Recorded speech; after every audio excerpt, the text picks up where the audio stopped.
Hello hello साथीहरू, नमस्कार। हजुरहरू सन्चै हुनुहुन्छ?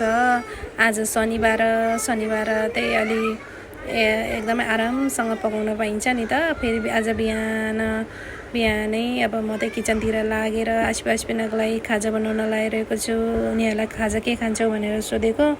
पास्ता बनाइदिनु न मम्मी भन्न थाले। फेरि छोरीहरूले अब यसरी पास्ता बनाएर दिएपछि त 2-3 घन्टा त केही नै खाना पर्दैन नि त, सताउँदैनन्। अहिले यति बनाएर दिएपछि त 10-11 बजीतिर खाना खुवाइने भयो।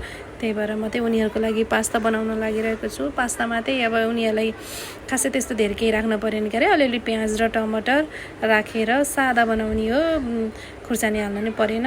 त्यही भएर म चाहिँ उनीहरूको लागि सिम्पल पास्ता बनाउन गइरहेको छु। पास्ता चाहिँ म त प्रायः जस्तो चाहिँ कुकरमै बनाउँछु। कुकरमा बनायो भने चाहिँ अलि चाँडो पाक्छ नि, 2-3 सिटी लगाइदिएपछि पास्ता अलिक राम्रोसँग नै पाक्छ।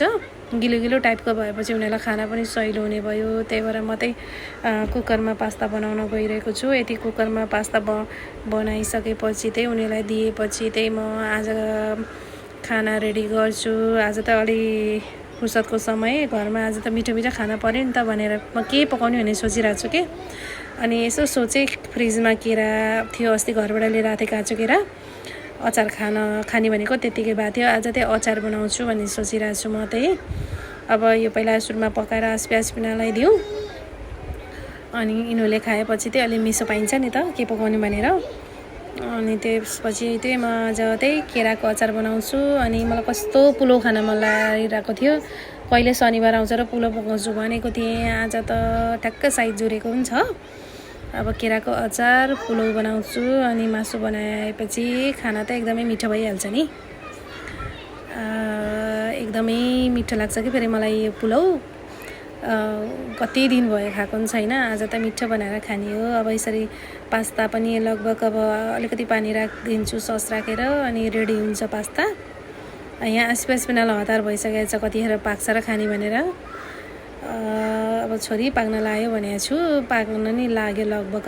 अब 2-3 सिटी लगाएपछि त पाकिहाल्यो। अब म यो पास्ता रेडी भएपछि उनीहरूलाई दिन्छु र म चाहिँ खाना बनाउनतिर पनि लाग्नु छ नि त। अब बिस्तारै खाना पकाउँदै जाँदा त रेडी भइहाल्छ नि खाना पनि। आज शनिबार हो, शनिबार त अब आरामले खाना नि मिल्यो। कति भागदौड गर्ने होइन। अब एक दिन त मिठै खाना पर्यो भनेर सोचिरहेको छु।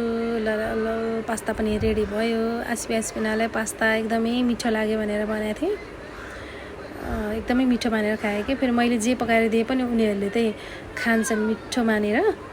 मलाई पनि पकाउन मन लाग्छ। त्यही भएर उनीहरूले जे भने त्यही पकाइदिएपछि मलाई पनि खुसी लाग्ने, उनीहरूलाई मिठो लाग्ने। यस्तै छ हाम्रो शनिबारको दिन। बाई बाई साथीहरू, हजुरहरूले पनि मिठो बनाएर खानु होला।